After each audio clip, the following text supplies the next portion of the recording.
जल से हमने शिक्षा प्राप्त करी है। जैसे पर्वतों से गिरता हुआ, झरनों से गिरता हुआ जल कैसा होता है? निर्मल हुआ करता है, स्वच्छ हुआ करता है।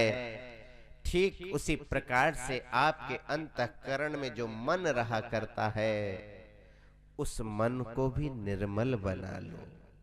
निर्मल का मतलब है निर्गतः मलः यस्मात्, जहां से मल शांत हो गया, निकल गया, उसी को तो निर्मल कहा जाता है, उसी को तो विमल कहा जाता है।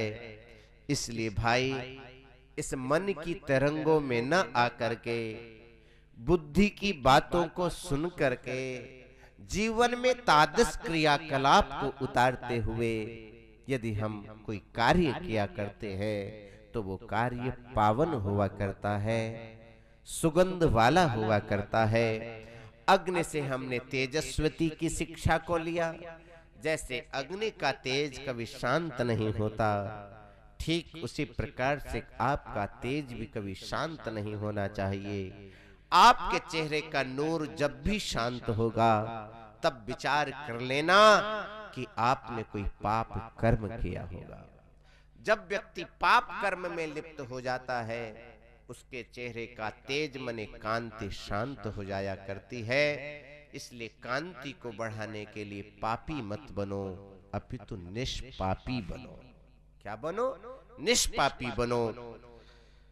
महाराज, चंद्रमा से हमने आत्मा की निर्विकारता को विचार किया है। जैसे आत्मा में किसी प्रकार का कोई विकार नहीं, उसी प्रकार से वो चंद्रमा आपको अहर्निश अमृत प्रदान करता चला आ रहा है। उसी प्रकार से आत्मा भी वही निर्विकार है, बस उसको देखने की आवश्यकता है। समुद्र से हमने प्रसन्नता सीखी है, गंभीरता सीखी है। समुद्र भगवान कभी अपनी सीमा का उल्लंघन नहीं करते। करते हैं? कभी नहीं करते।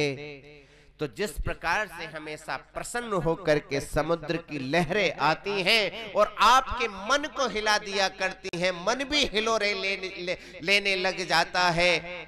और महाराज, गांभीर्य देखो तो कहना ही क्या, पूरे रत्नों का भंडार जिसके अंदर विद्यमान हो, परंतु कभी आपसे आकर के ये नहीं कहता कि मेरे पास में ये अमुक अमुक वस्तुएं हैं। अहंकारी नहीं, निरहंकारी होकर के प्रसन्न चित्त देखते हुए आपको जैसे वो गंभीर बना रहता है, उसी प्रकार से मनुष्य को भी गंभीर रहना चाहिए, समुद्र की तरह।